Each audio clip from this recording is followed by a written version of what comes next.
കൃഷ്ണ ഗുരുവായൂരപ്പ ശരണം.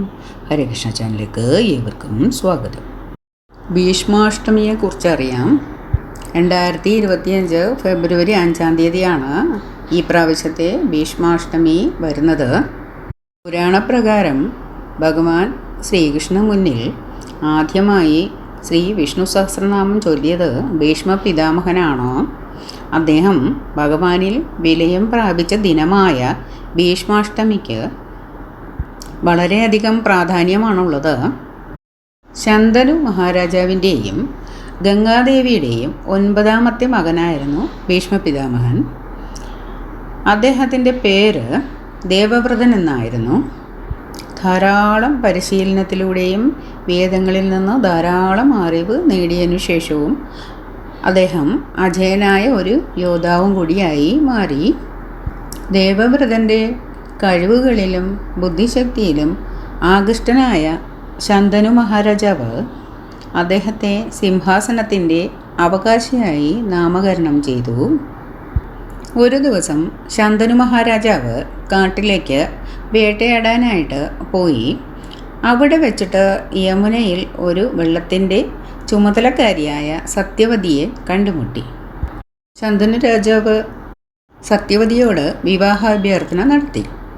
സത്യവതിയുടെ പിതാവ് ഗംഗയുടെ മകനായ ഭീഷ്മർ സിംഹാസനത്തിൻ്റെ അവകാശിയാകരുതെന്നും മാത്രമല്ല സത്യവതിക്കുണ്ടാകുന്ന കുട്ടിയായിരിക്കണം സിംഹാസനത്തിൻ്റെ അവകാശിയെന്നും ആവശ്യപ്പെട്ടു. ശന്തനു മഹാരാജാവ് അത് നിഷേധിച്ചു. എന്നാൽ ഭീഷ്മർ അതിനെക്കുറിച്ച് അറിഞ്ഞപ്പോൾ തൻ്റെ പിതാവിനായിട്ട് സിംഹാസനം ഉപേക്ഷിച്ചു. അതുമാത്രമല്ല താൻ ഒരിക്കലും വിവാഹം കഴിക്കില്ലെന്ന് ശപഥം ചെയ്യുകയും ചെയ്തു. ആ ശപഥമാണ് ദേവവ്രതനിൽ നിന്ന് ഭീഷ്മർ എന്ന പേര് മാറ്റിക്കിട്ടിയത്. ഭീഷ്മർക്ക് പിതാവിനോടുള്ള വാത്സല്യം വളരെയധികം അംഗീകരിക്കപ്പെടുകയും രാജാവ് ഭീഷ്മർക്ക് ഇഷ്ടമുള്ളപ്പോൾ മരണം വരട്ടെ എന്നുള്ള വരം നൽകുകയും ചെയ്തു. മഹാഭാരത യുദ്ധത്തിൽ ഭീഷ്മർ പാണ്ഡവരെ എതിർത്തു നിൽക്കുകയും ഹസ്തനപുരിയുടെ കാവൽക്കാരനായി യുദ്ധത്തിൽ സജീവമായി ഏർപ്പെടുകയും ചെയ്തു. ശിഖണ്ഡിയെ മുൻനിർത്തി അർജുനൻ ഭീഷ്മപിതാമഹനെ അസ്ത്രങ്ങളെയ്ത് വീഴ്ത്തി.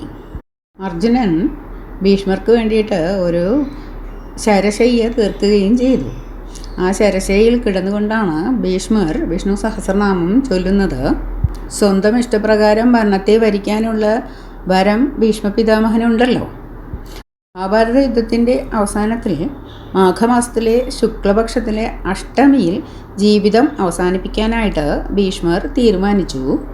അപ്രകാരം മഹാഭാരത യുദ്ധത്തിനു ശേഷം ഭഗവാൻ ശ്രീകൃഷ്ണൻ്റെ നിർദ്ദേശമനുസരിച്ച് യുധിഷ്ഠിരൻ ശരശയ്യയിൽ മരണവും കാത്ത് കിടന്നിരുന്ന ഭീഷ്മാചാര്യരെ കണ്ട് വന്ദിച്ച് അനുഗ്രഹം തേടുകയുണ്ടായി. ജ്ഞാനത്തിൻ്റെ ഉറവിടമായ ഭീഷ്മർ യുധിഷ്ഠിരൻ്റെ സംശയങ്ങൾക്ക് യഥോചിതം മറുപടി പറയുകയും സമാധാനം പറയുകയും ചെയ്തു. രാജധർമ്മം എന്താണെന്ന് ഉപദേശിക്കുകയും ചെയ്തു. ഒടുവിൽ യുധിഷ്ഠിരൻ ഭീഷ്മപിതാമഹനോട് ഇപ്രകാരം ചോദിച്ചു: കിമേകം ദൈവതം ലോകേ കിം വാപ്യേകം പരായണം സുവന്ദകം കമർച്ഛന്ധ പ്രാപ്നുയുർവാനവാ ശുഭം കോ ധർമ്മ സർവധർമാണാം ഭവതഃ പരമോ മതഃ ജപന്മുച്യതേ ജന്തുർജന്മ സംസാരബന്ധനാത്. വിഷ്ണു സഹസ്രനാമത്തിലെ ഈ വരികളുടെ അർത്ഥം എന്തെന്നാൽ, ലോകത്തിൽ ഏകനായ ദേവൻ ആരാണ്? ഏകവും പരബ്രഹ്മവുമായ പ്രാപ്യസ്ഥാനം ഏതാണ്? ഏതൊരു ദേവനെ അർപ്പിച്ചാലാണ് മനുഷ്യൻ സദ്ഗതി നേടുക? എല്ലാ ധർമ്മങ്ങളിലും വെച്ച് ഏറ്റവും ശ്രേഷ്ഠമെന്ന് അങ്ങ് കരുതുന്ന ധർമ്മം ഏതാണ്? ഏതിനെ ജപിച്ചാലാണ് മനുഷ്യൻ ജന്മസംസാര ബന്ധനത്തിൽ നിന്ന് മുക്തി നേടുക? ഇപ്രകാരമാണ്. യുധിഷ്ഠിരൻ്റെ ഈ ചോദ്യങ്ങൾക്ക് ഉത്തരമായി ഭീഷ്മപിതാമഹൻ ഇപ്രകാരം പറയുന്നു: ജഗത്പ്രഭുവും അനന്തനും ദേവദേവനുമായ വിഷ്ണുവാണ് ഏകനായ ദേവനെന്നും അവിടെ നിന്നാണ് സകലത്തിനും പ്രാപ്യസ്ഥാനമെന്നും അവിടുത്തെ സ്തുതിക്കുകയും അർച്ചിക്കുകയും ചെയ്യുകയാണ് ഏറ്റവും ശ്രേഷ്ഠമായ ധർമ്മമെന്നും ഭക്തിപൂർവ്വം സഹസ്രനാമം ജപിച്ചുകൊണ്ട് ഭഗവാനെ അർച്ചിക്കുന്ന മനുഷ്യർ ജന്മമരണരൂപമായ സംസാരത്തിൽ നിന്ന് മുക്തരായി സദ്ഗതി നേടുന്നുവെന്നും ഭീഷ്മർ ഉത്തരം നൽകി. അതോടൊപ്പം ഭീഷ്മർ യുധിഷ്ഠിരന് ഉപദേശിച്ചതാണ് ശ്രീ വിഷ്ണു സഹസ്രനാമ സ്തോത്രം. വിഷ്ണു സഹസ്രനാമത്തിന് രചിക്കപ്പെട്ട ഭാഷ്യങ്ങളിൽ ഏറ്റവും പ്രാചീനമായത് ശ്രീ ശങ്കരാചാര്യർ രചിച്ച ഭാഷ്യമാണ്. ഇനി ഭീഷ്മാഷ്ടമി ദിവസത്തിൻ്റെ മറ്റ് പ്രാധാന്യങ്ങൾ എന്തെന്നാൽ, ഈ ദിവസം ഏത് പ്രധാന പ്രവൃത്തിയും ചെയ്യാൻ ശുഭകരമായിട്ടാണ് കണക്കാക്കപ്പെടുന്നത്. പുതിയ പുതിയ കാര്യങ്ങൾ ചെയ്യാനുള്ള നല്ല ദിവസമായിട്ട് കണക്കാക്കപ്പെടുന്നു. സന്താനഭാഗ്യത്തിനായി ഭീഷ്മാഷ്ടമി വ്രതം അനുഷ്ഠിക്കാവുന്നതാണ്. കൂടുതലും ഭീഷ്മാഷ്ടമി പൂജയാണ് ആഘോഷിക്കപ്പെടുന്നത്. ചിലയിടങ്ങളിൽ ഭീഷ്മ പിതാമഹനെ ആദരിക്കാനായിട്ട് ഏകോദിഷ്ട ശ്രാദ്ധം ആചരിക്കുന്നുണ്ട്. അതായത് നദീതീരത്ത് തർപ്പണം നടത്താറുണ്ട്. ഈ ഭീഷ്മാഷ്ടമി ദിനത്തിൽ നമുക്ക് ചെയ്യാനുള്ളത് മഹാവിഷ്ണുവിനെ ആരാധിക്കുക എന്നുള്ളതാണ്. നമ്മുടെ പൂജാമുറിയിൽ വിളക്ക് കത്തിച്ച് നമ്മുടെ ഗുരുവായൂരപ്പ ഭഗവാനെ, ശ്രീകൃഷ്ണ ഭഗവാനെ, മഹാവിഷ്ണുവിനെ നല്ലതുപോലെ പ്രാർത്ഥിക്കുക, വിഷ്ണു നാമങ്ങൾ ജപിക്കുക. ഏറ്റവും പ്രാധാന്യമായിട്ട് വിഷ്ണു സഹസ്രനാമം ജപിക്കുക.